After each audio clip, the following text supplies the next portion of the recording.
Fala pessoal, na paz, seja bem-vindo a mais um episódio do nosso podcast Nem Tão Santo Assim, aonde teologia séria encontra pastores imperfeitos para uma conversa honesta. E hoje nós temos um episódio especial onde vamos falar sobre vocação, vamos falar sobre trabalho, vamos falar sobre aquilo que desejamos exercer na nossa vida. E é uma temática que abrange todas as idades, né? Desde aquele que aspira ainda a um curso, às vezes uma faculdade, uma profissão específica, ou admira alguém, né, independente da área que for, né, até alguém que já está no mercado de trabalho e quer pensar melhor sobre a vida, ou tem vivido uma crise, às vezes, em separar a questão do trabalho, da sua vida espiritual, pessoal, e fica nessa luta. Então, é um assunto hoje bacana demais. Então, já se inscreve no nosso canal, não se esqueça, ativa o sininho, já manda pro pessoal que pode se abençoar também com essa conversa, e eu tenho certeza que vai ser abençoador demais. E aí, Ronaldinho, o que você acha dessa temática? Pastor Pedro, eu já me lembro aqui de quantas vezes eu ouvi a seguinte pergunta em atendimentos com vários jovens: mas pastor, o que Deus quer que eu faça da minha vida? Como é que eu posso saber qual o caminho que eu tenho que escolher? Será que é essa faculdade? Será que é aquela? Esse trabalho? Aquele outro? Como é que eu sei qual que é a vontade de Deus para minha vida nessa área aqui? E aí tem inúmeras coisas que a gente vai conversar aqui que envolve essa pergunta, né? Vamos começar então com essa tensão, né? Isso que você está trazendo para nós já mostra uma tensão muito grande que existe na nossa geração, principalmente entre aqueles que são cristãos. Que é essa tensão entre essa geração do propósito e de uma paralisia existencial, né? Qual que é essa tensão? É aquela ideia do tipo assim, a geração do propósito é aquela coisa assim, não, você precisa seguir sua paixão, aquilo que faz sentido para você no seu coração. E não que eu esteja falando aqui que você não deve fazer isso, mas muitas vezes essa geração do propósito, que é movida muito por uma virtude ou por uma força motriz muito subjetiva e muito romântica, eu diria até, isso também gera, por outro lado, essa paralisia existencial, né? Promove o efeito contrário, né? Em vez de incentivar a pessoa a seguir, avançar, crescer, paralisa ela. Ela fica assim, não, será que é isso que realmente está ardendo no meu coração? Será que não é? Ou quando tem essa questão cristã junto, né? Será que além de ser o que está ardendo no meu coração é o que Deus tem para minha vida? E fica nessa trava, né? Essa engrenagem que não gira. E aí nós temos pessoas que vivem crises de ansiedade, crises de pânico gravíssimas a respeito da sua vocação. Então, a proposta nossa aqui hoje, nesse episódio, é trazer uma visão de uma teologia reformada, que é a teologia na qual nós subscrevemos, sobre a questão justamente da vocação, do trabalho e tudo mais. Quero começar com um texto bíblico de Colossenses 3:23, onde a palavra diz: tudo quanto fizerdes, fazei-o de todo o coração como para o Senhor, e não para os homens. Só que você já vai ter uma pista de um pouquinho daquilo que a gente acredita sobre como você deve levar o seu trabalho, a sua vocação, né? Faça tudo como se fosse para o Senhor. Quero perguntar algo para você, Ronaldo. Você já passou por esse período de paralisia sobre o que Deus queria da sua vida? Como que foi para você e como que você saiu disso? Você fala um pouquinho, depois eu conto da minha experiência. Então, até os meus 14, 15 anos ali, quase 16, eu tinha convicção de uma coisa, Pedrão, que agora, 2026, chegando a Copa do Mundo, eu estaria lá com o Brasil convocado pelo Carlo Ancelotti, entendeu? Sendo lateral esquerdo, que é uma crise hoje que a gente tem lá. Aí, ó, você podia estar lá, Tá vendo só? Isso acho que eu errei. Eu queria esse jogador, Pedrão, e me dedicava pra isso. Sim. Tinha uma certa qualidade, depois machuquei, ligamento, aquela coisa toda, né? Agora dá no máximo pra brincar um pouquinho. Mas eu tinha convicção que era isso que eu queria fazer e tudo mais. Porém, eu ainda não havia tido uma experiência genuína com Jesus. Frequentava a igreja, mas era mais uma religiosidade. Até que eu encontrei a Cristo e juntamente com esse encontro com Cristo veio quase que de imediato também uma convicção no meu coração de que eu tinha um chamado ministerial, um chamado pastoral. Show de bola. E comecei a sondar isso. Então, assim, eu mudei de um lado para o outro de forma muito rápida e convicta. Eu quero ser um pastor, eu quero estar no ministério, quero me preparar para isso. Porém, claro que entre o momento que eu tive essa convicção até o momento em que de fato eu me tornei pastor, muitas coisas aconteceram. Sim. Eu lembro, por exemplo, uma conversa que eu tive com os meus pais, que até então falava que eu queria ser jogador de futebol, não dava assim aquela atenção toda para os estudos, apesar de ser um aluno até com uma média legal, lidava bem com isso. Daqui a pouco eu chego para ele e falo assim, não quero mais ser jogador, agora eu quero ser pastor. E aí aquela preocupação, né? Mas como é que você vai ganhar dinheiro? E aí meus pais começaram a falar, olha, calma, porque eu já queria fazer teologia logo de cara, né? E aí eles, olha, calma, pense em outro curso, pense em outra coisa aí que você possa fazer, né? Depois você faz teologia como uma segunda faculdade. Isso muitas vezes é algo realmente recomendável. Só que daí eu entrei em crise. Porque eu falei, mas eu não me vejo fazendo nada além disso, eu quero fazer teologia. E tive um período ali de buscar o Senhor, pedir conselhos para decidir isso, até que em um belo dia, meus pais chegaram a mim e falaram assim, olha, se você quer fazer teologia, é isso que está no seu coração, então vai e faça, já logo de primeira. E aquilo fiquei até curioso, né? Porque como assim eles mudaram de repente? Eu percebi que foi uma direção de Deus para isso mesmo, né? Fiz teologia, continuei me preparando, mas ainda assim, terminei o curso de teologia e houveram alguns anos ainda para que isso se concretizasse. E até lá, eu fui trabalhando com muitas coisas, muitas áreas, especialmente na área de veículos, né? Então, minha experiência, assim, para me encontrar na minha vocação foi por aí, sabe? Momentos de certeza somados com alguns momentos de dúvida e seguindo algumas ferramentas bíblicas para poder ter direção e tomar uma decisão. Maravilha. Comigo eu comecei querendo ser músico, né? Sou músico até hoje, ainda componho algumas músicas e faço parte do louvor lá da nossa igreja. Mas eu queria viver disso, né? Foi muito interessante que nesse período eu também fiz a faculdade de Direito. Eu fiz 3 faculdades, né? Um deles não é considerado bem uma faculdade, mas fiz 3 cursos, vamos dizer assim. Direito, depois fiz teologia e por fim fiz psicanálise. Hoje eu atuo tanto como pastor quanto como psicanalista. Só que a jornada para chegar lá também foi uma jornada de descobrimento, né? Fui percebendo um chamado de Deus na minha vida e por outro lado também na área da psicanálise fui percebendo uma vocação ali, um chamado também para atender como um terapeuta e hoje tem sido uma bênção ali, né? Tudo isso. Eu também passei por esse período de descobrir-se, de ter uma convicção, de ver aquilo que ardia no meu coração. Eu tinha uma ideia de que eu queria ser um músico que viajava pelo Brasil tocando e cheguei a fazer isso, né? Mas quando estava fazendo, percebi, acho que isso não é pra mim, não. Eu senti no meu coração assim, né? E foi muito bacana como Deus também conduziu a minha vida. Então, é muito interessante a gente ver que às vezes a gente tem planos, mas que a resposta certa vem da boca do Senhor, né? É interessante a gente parar pra pensar nisso. Mas é notório também que existe um peso de descobrir o seu propósito.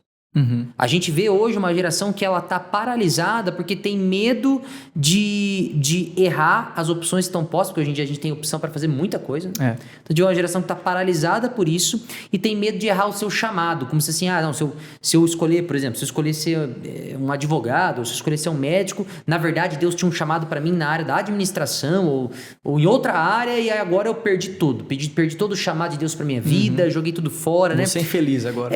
Parece que a gente vê na cabeça do jovem, principalmente, uma crise que é tipo assim, se eu entrar num curso que não é o curso que Deus tem pra mim, eu perdi minha vida inteira. Então a gente vê muitos jovens ali na faixa dos seus 16, 17 anos em crises profundas existenciais, porque acham que eles precisam definir toda a sua existência ali. E dependendo da escolha que eles fizerem, se eles errarem ali, acabou a vida deles. Isso com 17, 18 anos. Você tem que tomar uma decisão que agora depende toda a sua vida disso. Se você errar, esquece. Exatamente. Acabou. E aqui a gente tem um outro problema, principalmente com a geração que também é cristã.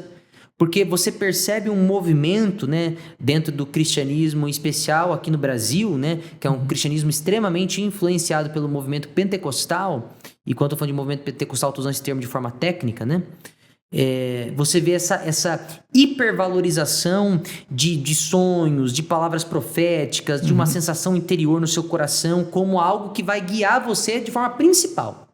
E é muito interessante a gente para pensar sobre isso, porque a palavra ela não nos ensina a viver dessa forma. Eu não estou aqui dizendo, você pode falar assim, você é um presbiteriano, você está negando esse tipo de coisa. Não, calma lá, respira, irmão. Né? Eu não estou dizendo aqui, calma. Procure ajuda, brincadeira. Eu não estou dizendo aqui que isso não exista, que Deus não pode revelar algo de uma forma especial, de uma forma sobrenatural. Não estou dizendo isso, né? Até na minha caminhada, o chamado pastoral aconteceu de uma forma muito sobrenatural, né? Mas eu estou dizendo que essa não é a forma primária. E até mesmo quando existem revelações especiais, você precisa subjugar tudo isso às Escrituras, né? E a Bíblia nos ensina, na verdade, a tomar as nossas decisões a partir daquilo que a palavra nos orienta. Então, como que eu vou saber se tal profissão é vontade de Deus para minha vida? Na verdade, a pergunta está errada. A pergunta é como eu posso servir ao reino de Deus, como eu posso glorificar o Senhor através daquilo que eu percebo em mim já como vocação. Essa tem que ser a orientação. Essa tem que ser a toada, né? O que você acha disso, Ronaldinho? Existem jovens que dependem tanto dessa realidade espiritual, entre aspas, é claro, onde Deus tem que vir e falar através de uma palavra profética, alguém que ele vai levantar para me dar a direção, que enquanto eu não receber isso, eu não faço nada. Enquanto eu não tiver esta palavra, enquanto eu não tiver aqui essa experiência mística me dizendo faça isso ou faça aquilo, eu vou permanecer estagnado. E eu somo com você também pensando de que a ideia aqui não é negar essa ação sobrenatural de Deus, porque Deus fala de diversas formas, mas o ponto é justamente que nós não devemos depender disso. Eu me lembro da minha história, por exemplo, de momentos que eu tive umas experiências como essa, de que Deus usou pessoas que não me conheciam, não sabiam nada sobre mim, para encorajar, fortalecer ou me dar uma direção dentro de algo que eu já estava pensando, já estava orando sobre isso. Por exemplo, uma vez eu estava no ônibus, quando era adolescente, por onde voltando da fisioterapia, algo assim, que tinha machucado, coisas do tipo, quando jogava bola. Mas com esse chamado no coração, desejo no coração pelo ministério, já orando sobre isso, me preparando para isso.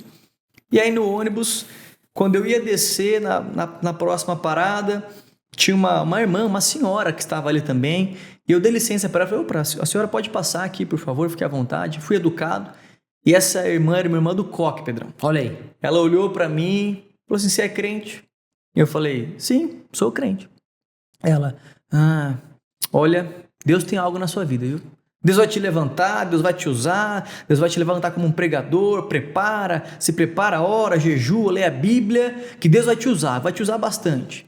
Aí ela desceu do ponto e foi embora, não faço ideia quem é aquela pessoa, e aquilo somou com algo que estava no meu coração. Mas eu já havia buscado a Deus, já havia lido na palavra sobre isso, já estava com isso no meu coração. Perfeito. E outras experiências que eu poderia citar aqui, mas o ponto é que o oposto também é verdade. Muitas coisas que eu fui desenvolvendo na minha vida, que hoje são bênção de Deus na minha vida, eu não tive nada disso. Por exemplo, a minha empresa tem uma locadora de veículos e se você me perguntasse 7, 8 anos atrás, nesse período aí que eu estava discernindo o que Deus tinha para minha vida, se me perguntasse se eu gostaria de ter uma empresa assim, assado, trabalhando com carro daqui a alguns anos, eu diria que não. Isso não estava na minha mente, nem no meu coração. Mas eu fui servindo, fui trabalhando, fui desenvolvendo aquilo que Deus havia colocado na minha mão e as coisas foram se desdobrando a tal ponto de ter a empresa hoje consolidada, graças a Deus, caminhando bem, com todos os desafios, mas caminhando bem, que é algo que certamente eu digo é uma bênção de Deus para minha vida, para minha família, para minha casa, abençoa pessoas através disso. Tem gente que trabalha comigo que é abençoada por isso também, abençoa os clientes que entram ali, e isso é uma ferramenta de Deus para minha vida, para minha história, mas eu nunca tive uma palavra profética sobre isso, uma direção clara sobre isso. Simplesmente eu fui trabalhando, me desenvolvendo e servindo a Deus com aquilo que Ele havia confiado nas minhas mãos. Isso é muito interessante de pensar, né? Porque, por outro lado, a gente tem o outro lado da moeda, que são pessoas... Eu já atendi inúmeras famílias que estão passando, às vezes, necessidade, e aí o pai de família tá falando assim, não, mas eu tô aguardando o Senhor me direcionar para o que eu tenho que fazer. Aí também, né? Você precisa trabalhar com excelência para o Senhor, diante daquilo que também está posto, né? Como que por exemplo, a palavra fala que o homem tem que ser um provedor. Como que eu vou cruzar meus braços e esperar que anjo Gabriel venha e fale, você precisa ser um contador, você precisa ser tal coisa. Não dá, né? Então, é muito legal ver na sua história como você foi pegando aquilo que Deus foi colocando e foi pondo em prática, né? Como que eu posso fazer aqui? E lá onde você trabalha, você é chamado a glorificar Deus. Inclusive, quando a gente olha, por exemplo, para a vida de Lutero, uma das grandes características dele é que ele procurou quebrar totalmente essa hierarquia do que é sagrado e do que é secular, tipo essa divisão, né? Não, aquele que faz parte do clero, que faz parte, que é um pastor, não, esse cara é diferenciado, o trabalho dele é sagrado, mas o artesão não, mas o empresário não, e isso não tem nada a ver. Né? Tem uma frase que fala assim: a freira que ora não serve a Deus mais do que a empregada que trabalha honestamente. Ou seja, todo trabalho honesto é serviço para Deus. É isso. E isso que a gente precisa entender. Então, quando eu exerço um trabalho, seja qual for, seja um empresário, seja um médico, seja um advogado, seja um terapeuta, seja o que for, não importa. É um serviço para Deus e um serviço ao próximo. Então, essa distinção do sagrado para o secular, isso a gente precisa começar a quebrar essa barreira, né? Porque nem todos foram chamados para serem pastores ou missionários, ou... Não, mas todos são chamados a serem filhos de Deus, cristãos, propagadores da palavra, testemunhas de Cristo, independente de onde eles estão. E como que eles podem fazer isso? Justamente exercendo o seu ofício com excelência. É interessante ver também os puritanos, que eles separam a vocação geral, que é essa questão da salvação, para a vocação particular, que é o ofício. E eles dizem a mesma coisa. Tanto o pastor, o padeiro, não importa. Todos esses ofícios têm mesmo valor diante de Deus, porque vocês estão somando com o agir de Deus dentro desse mundo. Existe uma frase de Martinho Lutero que ele fala: a vida doméstica de um pai de família que alimenta, veste e educa a sua família é realmente mais nobre do que todas as obras de monges e freiras. E isso é forte demais. Então, você que está nos ouvindo, não se esqueça disso. Né? Pare de sacralizar demais só aquilo que faz parte de igreja ou de... Não é por aí. O trabalho que você exerce, não importa qual seja esse trabalho, ele é santo, é sagrado aos olhos do Senhor. E você exercendo o seu trabalho, sendo um bom marido, sendo um bom pai de família, você esposa também sendo uma boa esposa, uma boa mãe, você exercendo isso com excelência, isso é sagrado aos olhos do Senhor e é um trabalho que vale tanto quanto qualquer outro trabalho prestigioso. Digo mais, talvez trabalhos que nós consideramos comuns ou de baixa valia, e eu vou dizer até aqui, por exemplo, o papel de uma mãe, que é trabalhoso demais, eu sei porque eu tô com a minha esposa lá em casa cuidando de 3, então esse trabalho talvez seja o trabalho mais importante. Então, assim, a gente precisa aprender a desmistificar algumas coisas, a desconstruir algumas falácias que a sociedade e às vezes até a igreja coloca para nós, né? O que você acha disso, Ronaldinho? Você citou aí Lutero, lembro uma vez também que perguntaram para ele, um sapateiro falou assim: como é que eu posso servir a Deus? Eu quero servir mais a Deus. E ele disse: faça um bom sapato e venda por um preço honesto. É essa a ideia de você desenvolver a habilidade, o dom, o talento que Deus te deu na área que Ele te colocou.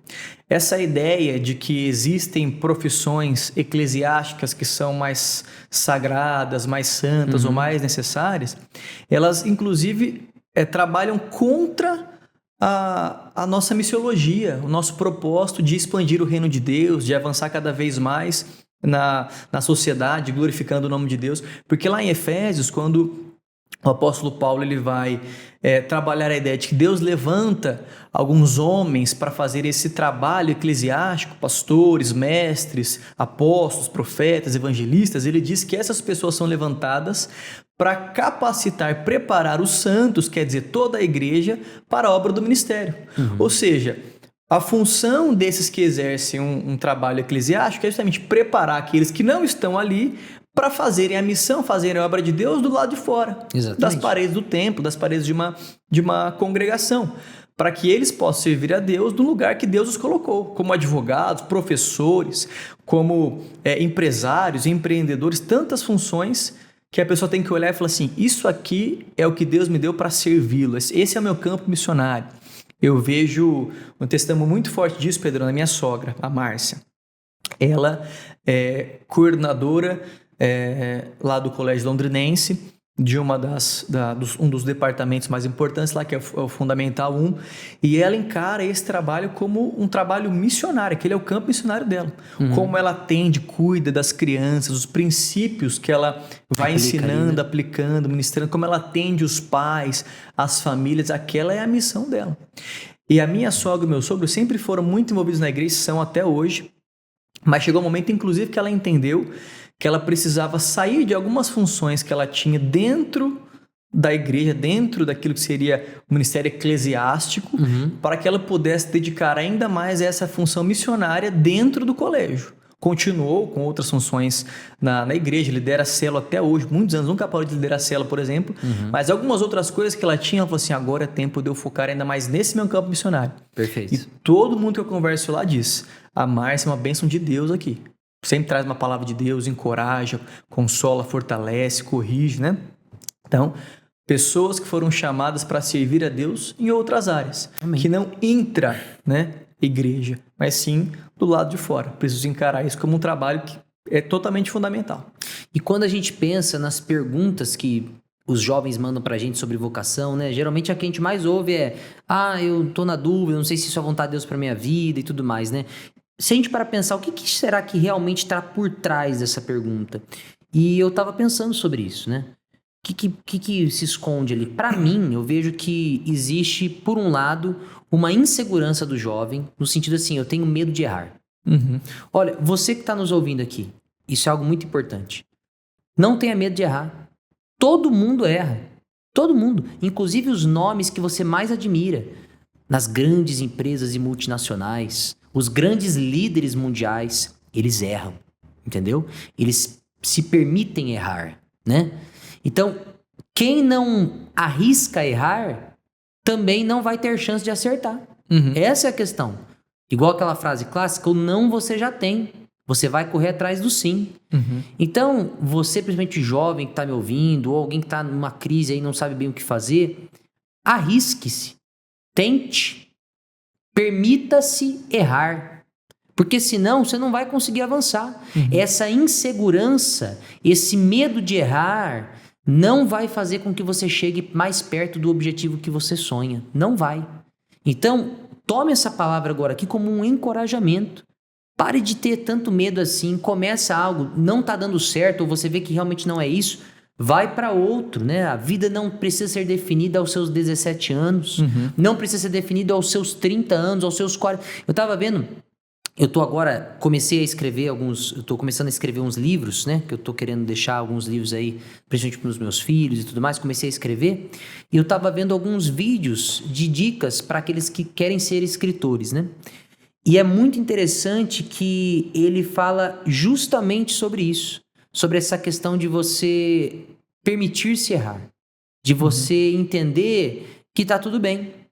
Que você pode começar mais tarde até, inclusive. E ele fala de uma escritora que virou best-seller mundial, eu não me lembro o nome dela, que ela só publicou esse primeiro livro e foi lá depois de seus 50 anos de idade. Então a vida não precisa ser definida aos 17 anos, nem aos 20, nem aos 30, não. Você sempre, enquanto Deus te der fôlego, você tem a oportunidade de tentar algo novo, de procurar servir em algo novo, de procurar criar algo novo, de procurar servir a Deus e ao próximo com o ofício, o dom, a vocação que Ele te deu, e seja feliz nisso, vai para cima, entendeu? Então eu queria deixar essa mensagem para quem está nos acompanhando. E outra, Deus em sua soberania, Ele usa muitas vezes até mesmo os nossos erros, até mesmo as circunstâncias que fogem ao nosso controle, Deus ainda está direcionando e guiando a sua vida, mesmo que você não perceba. Quando entramos nesse assunto, eu me lembro quase sempre aí da história de José. Quando Deus dá um sonho, uma visão para ele, mostra que tinha um plano na vida dele, ele compartilha com os irmãos e vira aquele rolo danado, os irmãos pegam, vendem ele como escravo e aí dali para frente a vida dele só vai ladeira abaixo. Exato. É vendido como escravo, depois ele é preso injustamente, é esquecido na prisão. Eles falam, quantos erros que foram cometendo com esse cara. Como é que ele vai viver o plano de Deus? Como é que ele vai chegar naquele propósito que Deus tinha na vida dele? Perfeito. Justamente esse caminho que parece ser totalmente desgovernado era um caminho que Deus estava governando desde o começo. Porque foi justamente esse passo a passo que o levou a ser o grande governador do Egito. E lá no final, ele olha para trás e diz, o mal que vocês causaram contra mim, quer dizer, todas essas circunstâncias ruins, adversas, na verdade foi Deus quem estava me conduzindo aqui. Deus transformou isso em bem para a minha vida, para me levar aqui, agora a ser uma bênção para todo o Egito, para sustentar aqui esse povo, para eles não morrerem de fome. Então, Deus vai guiando, né, os nossos passos, claro que na medida que nós vamos sendo tementes ao Senhor, porque o tempo todo na história de José, a Bíblia nos mostra que ele era temente a Deus, que Deus era com ele, porque ele cumpria esses princípios. Então, quando nós vamos procurando viver com base nos princípios da palavra, nos tementes ao Senhor, prudentes e vamos tomando decisões, Deus vai guiando e vai abençoando. Amém. Bom, de forma breve aqui, o que a palavra de Deus nos fala sobre vocação, né? Existem alguns movimentos bíblicos fundamentais aqui, né? O trabalho, ele não é algo ruim em si.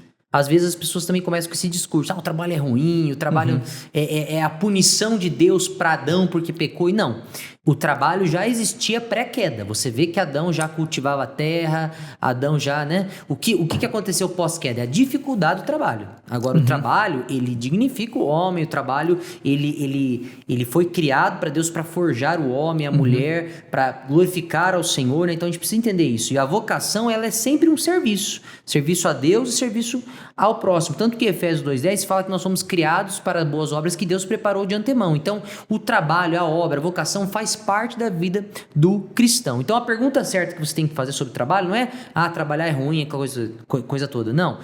Como que eu sirvo com os dons que eu tenho aonde eu estou? Como que eu posso servir melhor, né? E o Tim Keller, ele também tem um livro maravilhoso que chama Good Endeavor, né? E ele fala sobre o valor intrínseco do trabalho. O trabalho não é só instrumental. Nós não trabalhamos só para... Tem gente que tem essa visão, né? Não, eu não sou pastor, eu sou um médico que eu vou trabalhar para ganhar bastante dinheiro para investir na obra. Então, o meu serviço para o reino é despejar dinheiro na obra do reino de Deus. Não é sobre isso. Glória a Deus se você investe no avanço do reino de Deus, mas não é sobre isso. Você pode fazer isso, mas a ideia é que o seu trabalho precisa glorificar Deus aonde você está, como nós já falamos aqui. Porque o trabalho que você exerce é uma participação também na própria criação, no avanço dela, na manifestação do reino de Deus aonde você se encontra, como nós vimos no texto de Colossenses 3:23. Todo, inclusive o trabalho, pertence ao Senhor. É para a glória do Senhor.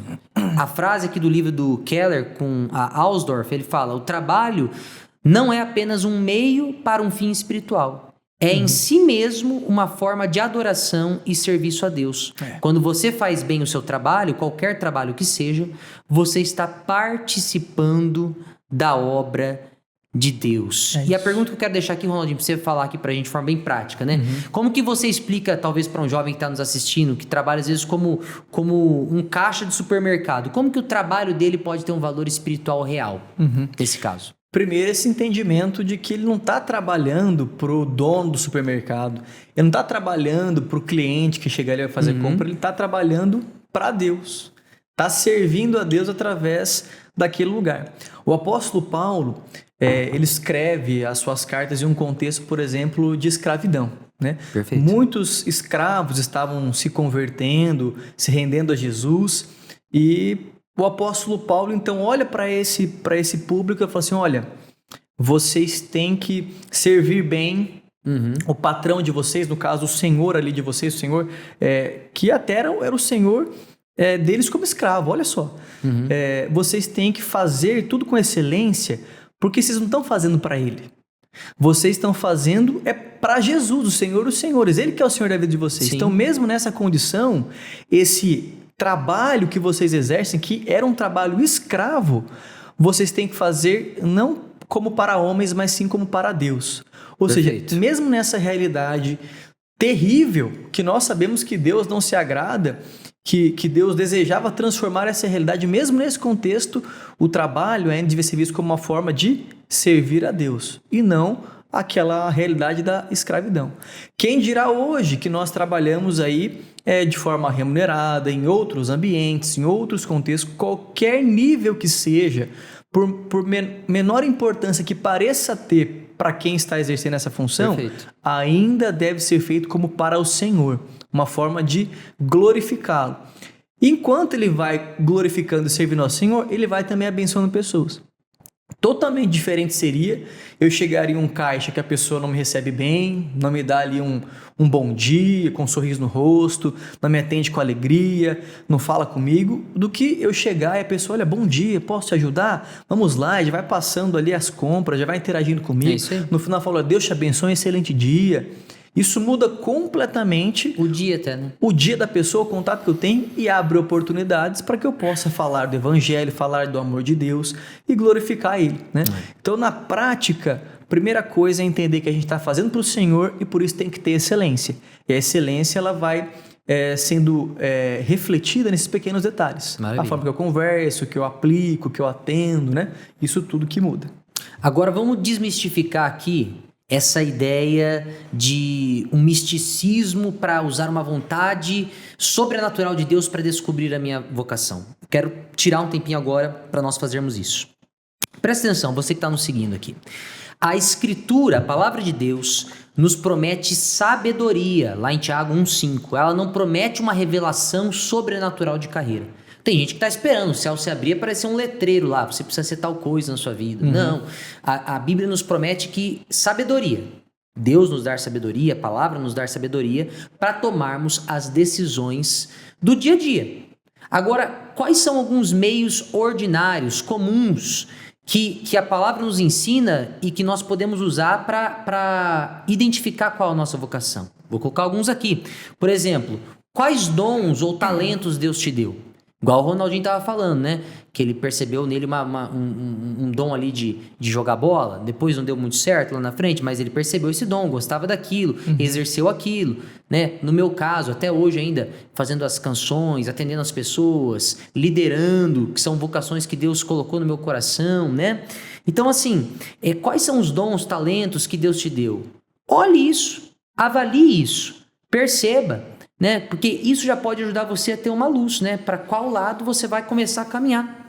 Outra coisa, a palavra de Deus fala sobre você tomar conselho de pessoas sábias, né? Na multidão de conselhos se estabelece a sabedoria. A palavra de Deus nos ensina isso. Ou seja, converse com pessoas mais velhas que já passaram por isso. Pergunte para pessoas da área que te interessa. Tire suas dúvidas. Até porque também essa visão hiper romântica de, né? É o que meu coração só tá falando e você não conversa com ninguém, você nem tem uma preparação. Às vezes você acha que a profissão é uma coisa e é totalmente outra, né? Então, converse com pessoas sábias, né? De caráter bíblico, né? Outra coisa aqui, oportunidades providenciais, são portas que se abrem. Foi o que aconteceu comigo. Além de eu perceber a vocação, chamado para liderar, para cuidar de pessoas, que eu estava querendo isso, algo mais local, eu estava percebendo uma incongruência com aquilo que eu estava vivendo como um músico, né? Que passava dali para lá, né? Quando eu tomei no meu coração a decisão de me aprofundar mesmo nos estudos teológicos e, quem sabe, seguir para o ministério local, gente, diante do Senhor Jesus, 2 dias depois que eu tomei essa decisão no meu coração, eu recebo uma ligação da igreja que hoje eu estou, né, que é a igreja presbiteriana, me convidando para uma conversa, e nessa conversa eu fui convidado para vir fazer parte daquela equipe, daquela igreja, para ser treinado, para futuramente assumir um cargo de pastor. Olha só como Deus age. São oportunidades providenciais, portas que se abriram. Eu poderia ter falado, não quero isso não, vou para... Ou seja, eu ia estar negando essa porta que se abriu, que fazia todo sentido com aquilo que estava no meu coração. E outra coisa que você pode também levar em consideração é a necessidade do próximo, né? Como que eu posso servir? Mesmo caso que aconteceu comigo, havia uma necessidade ali naquela igreja, tanto no louvor, tanto ali, né? E você começando a suprir aquilo, né? Qual necessidade eu também desejo suprir? O que você pensa disso, Ronaldinho? Tem mais algum conselho que você quer dar para a galera para como desmistificar essa questão da vontade de Deus? Às vezes, alguns jovens, eles pensam assim, eu gosto tanto de fazer isso, tenho tanta paixão por isso, sou bom nisso, mas será que é isso mesmo que Deus quer que eu faça? Será que não é uma outra coisa totalmente diferente? Mas quer dizer... Deus colocou uma habilidade na sua vida, colocou uma paixão por isso no seu coração e vai querer que você faça uma coisa totalmente diferente. Então eu gosto muito dessa ilustração que você trouxe, olhar para os dons e habilidades de forma assim, bem ilustrativa. Tem a história assim de que uma mãe foi fazer lá a mala dos filhos dela. Tinha 2 filhos. Um dos filhos ia fazer uma viagem, lá para o Polo Norte, ia passar uma experiência lá na neve, no gelo. O outro ia para o calor do Rio de Janeiro, entendeu? Ia passar lá umas férias na praia do Rio de Janeiro. E ela foi fazer a mala desses filhos. E aí uma das malas, aquele que foi para o Rio de Janeiro, ela foi lá e colocou aquela bermudinha florida, entendeu? Aquela regata, um protetor solar, e equipou a mala desse filho com aquilo que ele precisaria para ir para o Rio de Janeiro, para aquela experiência. De igual modo... Aquele que ia para aquela experiência na neve, aí colocou casaco, moletom, blusa de lã, cobertor, tudo que ele precisaria para ir para lá, né?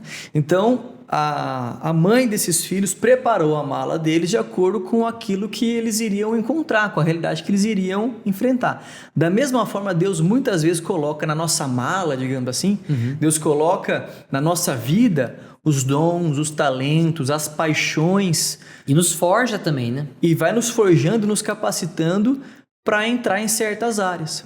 Uma outra pergunta que nos ajuda a encontrar assim, essa vocação, essa paixão que nós podemos utilizar para encontrar esse lugar, seria o seguinte: se você pudesse mudar uma coisa no mundo, você olha para o mundo, tem vários problemas, mas qual que mais te incomoda? Qual que você fala assim, se eu pudesse mudar isso aqui, eu ficaria em paz?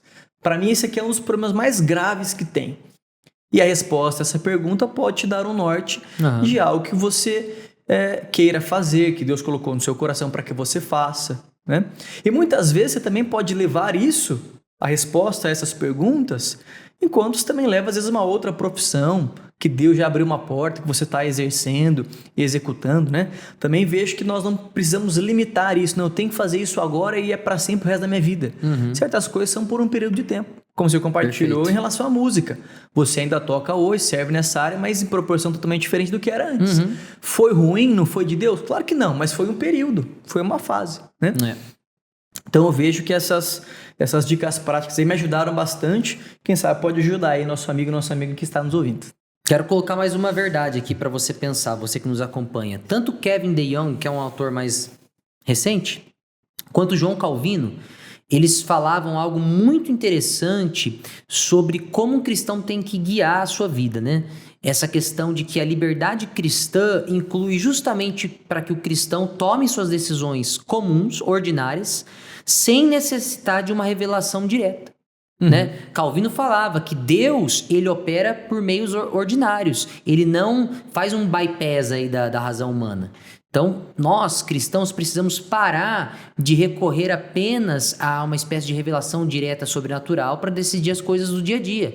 Pelo contrário, o cristianismo não ensina isso, ensina que a vida de Cristo vai se manifestando cada vez mais em nós, para que até mesmo as pequenas atitudes do cotidiano reflitam a luz de Jesus.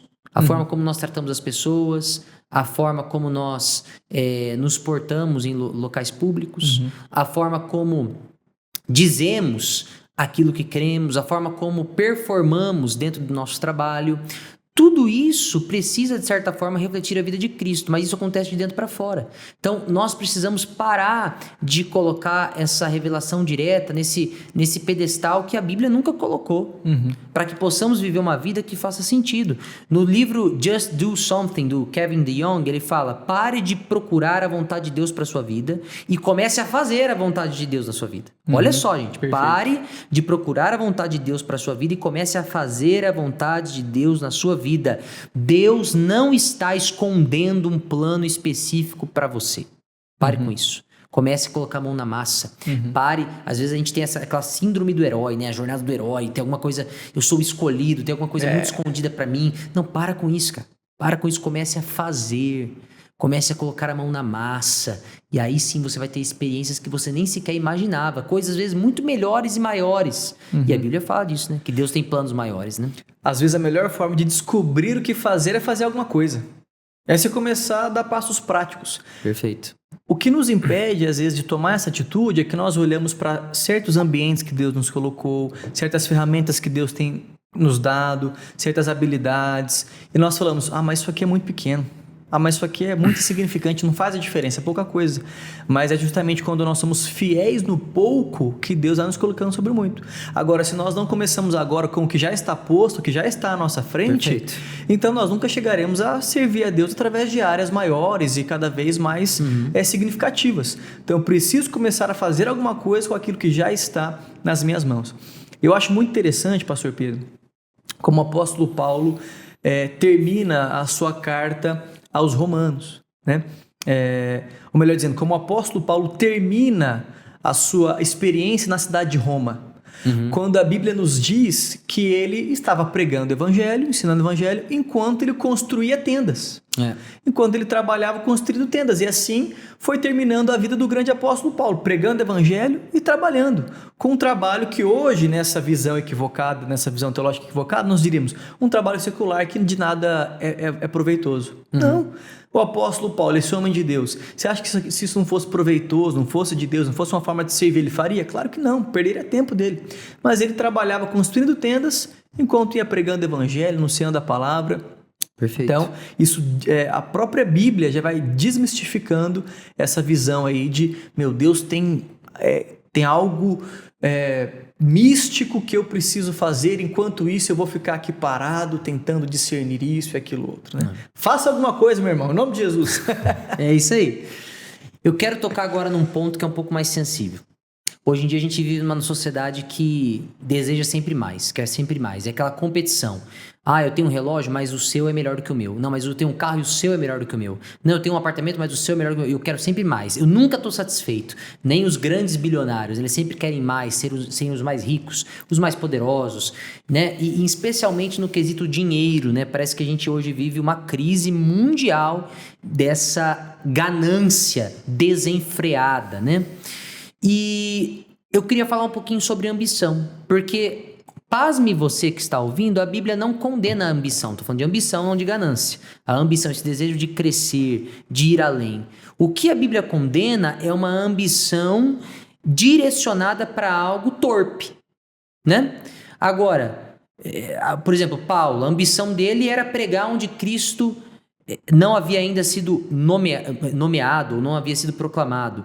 Em 2 Coríntios 5,9, ele fala que a ambição dele é ser agradável ao Senhor. C.S. Lewis fala que o nosso problema não é que desejamos de mais, é que desejamos de menos. Então a gente se contenta com as pequenas coisas que o pecado nos oferece, ao invés da grande glória que está guardada em Cristo Jesus. John Piper fala que todos nós precisamos achar algo que vale a pena morrer por aquilo. Ou seja, isso tem a ver com ambição, com crescer, com ir além, né? Então a ambição, pessoal, ela não está errada. Agora, para onde ela está apontada? Se a sua ambição é só ganhar dinheiro para ganhar dinheiro, eu não estou falando que está errado ganhar dinheiro, você precisa de dinheiro para sobreviver no mundo em que nós vivemos, mas se a ambição é apenas essa, por isso realmente é algo que tá fora, né? O seu trabalho realmente não vai estar glorificando ao Senhor, você está apenas servindo a si mesmo, aos seus interesses, e se você trabalha por dinheiro apenas por dinheiro, você vai aceitar também todos os erros, pecados e corrupções adjacentes a esse desejo que vão te permitir ganhar mais dinheiro. Isso é problemático. Agora, quando você tem uma ambição de crescer, não, eu quero que minha empresa cresça mais, porque eu vejo um propósito nisso, porque eu quero agradar o Senhor com isso, o dinheiro vai vir mais também, eu posso usar esse dinheiro mais para a glória do Senhor também, seja na vida da minha casa, na vida do reino de Deus, não importa. Se a ambição ela está bem direcionada, meu irmão, glória a Deus, não tem problema nenhum, né? Essa vibe que a gente vê também às vezes em alguns círculos religiosos, de que o verdadeiro homem de Deus é aquele que passa por uma vida miserável financeiramente falando, que se a pessoa tem dinheiro, ela não deve ser muito crente. Para com isso, não tem nada a ver, nada a ver.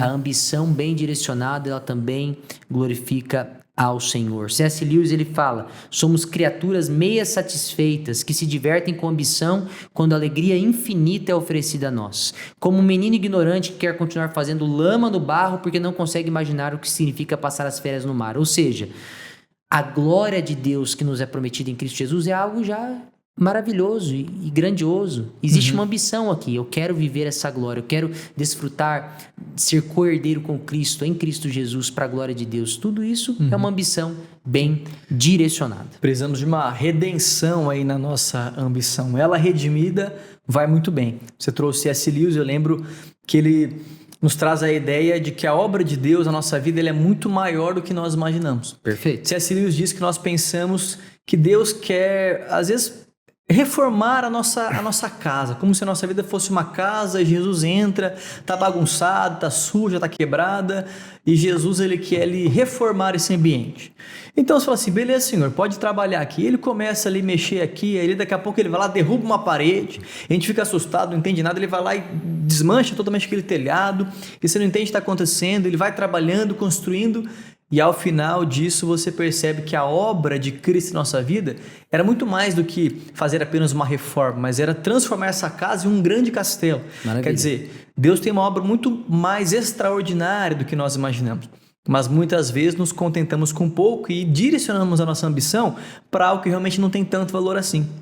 Estamos falando sobre trabalho aqui, e o trabalho pós-queda, ele se torna uma forma de sobrevivência apenas. Então Deus diz para Adão, olha, agora do suor do seu trabalho você vai ter o seu sustento. Se você não suar, Adão, se você não ralar, você não vai se sustentar. Então o pecado transforma o trabalho nessa forma aí de trazer esse sustento, essa provisão financeira para a nossa vida.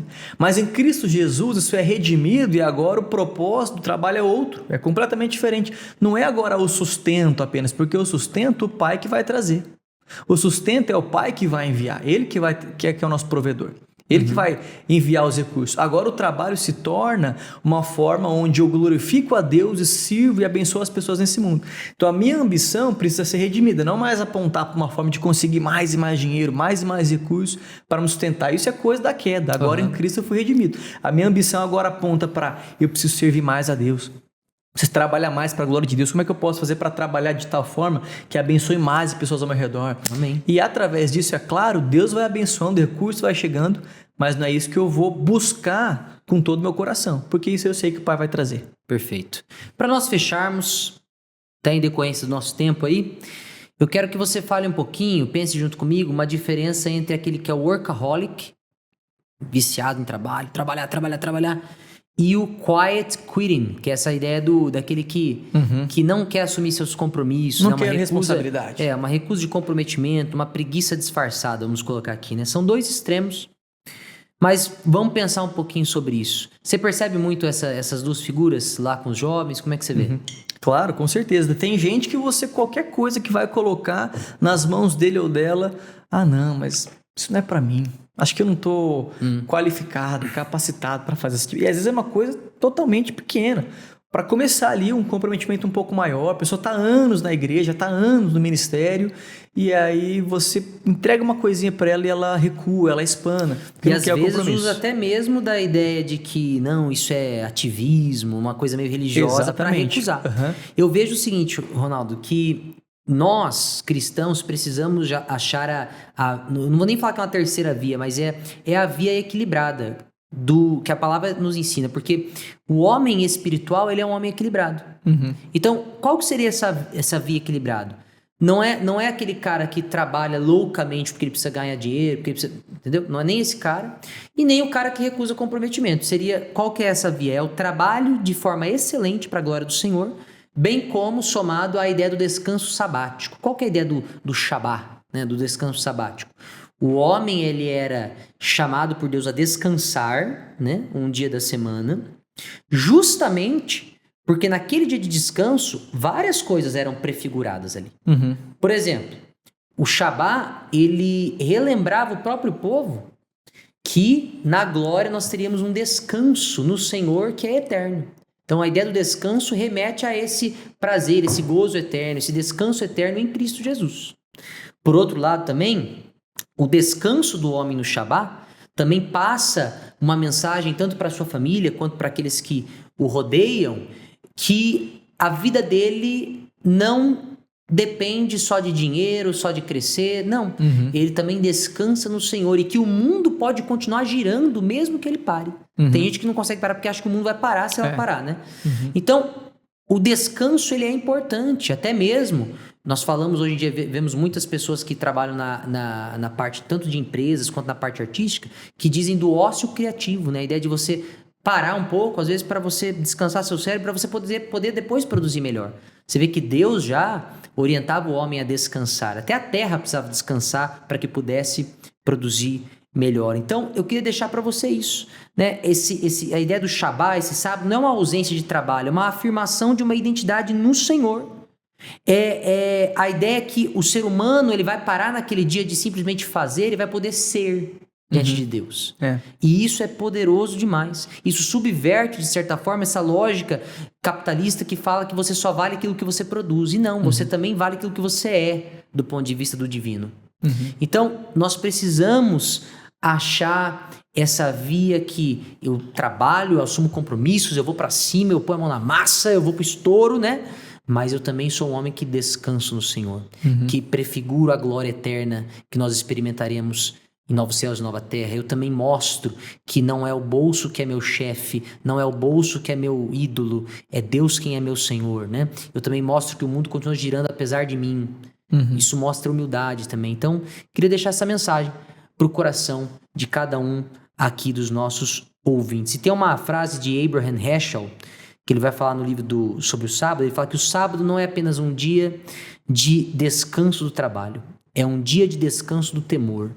Um dia em que paramos de tentar conquistar o mundo e simplesmente habitamos nele como criaturas amadas pelo Criador. Amém. Amém? Bom, vamos já partir para o nosso encerramento. Guarda algumas dessas frases aqui no seu coração. Lembre-se, vocação não é um mistério a ser desvendado, é um serviço a ser exercido. Lembre-se, todo trabalho honesto feito para a glória de Deus é sagrado. Além disso, a pergunta não é qual é o meu propósito, é como eu sirvo com aquilo que eu tenho. Mais ainda, a ambição reorientada para Cristo, ela não é reprimida, ela é liberta. E por fim, descansar não é preguiça, é confiar que Deus vai te sustentar, cuidar de você, mesmo sem você.